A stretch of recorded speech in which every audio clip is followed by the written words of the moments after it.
C'est vrai que les projets de ESS ont cet avantage de proposer une pérennité, donc c'est vrai pour des services essentiels, c'est extrêmement important pour les populations.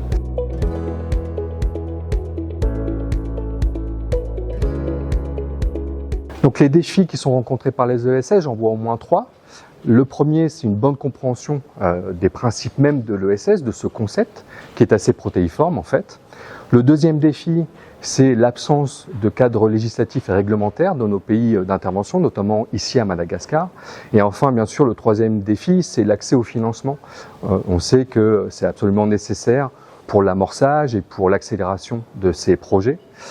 Et donc, c'est un vrai défi qu'il nous faut relever ensemble.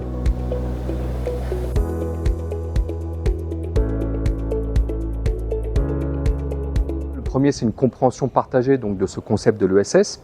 Et puis le second point, c'est précisément de comprendre en quoi il offre une valeur ajoutée pour les organisations, mais aussi pour les populations. Et c'est vrai que les projets de l'ESS ont cet avantage de proposer une pérennité, donc c'est vrai pour des services essentiels, c'est extrêmement important pour les populations. Puis enfin, il y a un dernier élément qui me semble extrêmement important, qui a été abordé pendant cette réunion, c'est la mesure d'impact. Un projet d'ESS, il répond à des principes, et pour qu'on soit sûr que ces principes soient mis en œuvre, il faut suivre ces projets sur le terrain, et la mesure d'impact, elle est capitale.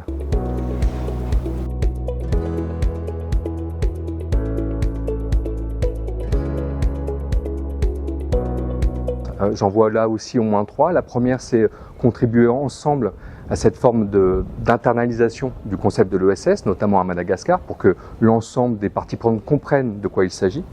La deuxième action conjointe, ce serait de travailler ensemble sur un cadre législatif et réglementaire pour l'ESS à Madagascar. Il y a plusieurs tentatives qui ont été mises en œuvre jusqu'à présent. On doit continuer dans cette voie-là et c'est important qu'un cadre réglementaire existe pour ce sujet. Et puis le troisième élément de collaboration, là aussi, c'est la question des financements. On doit continuer à travailler ensemble sur des pistes de financement innovantes pour favoriser l'émergence de ce modèle d'ESS à lucrativité limitée.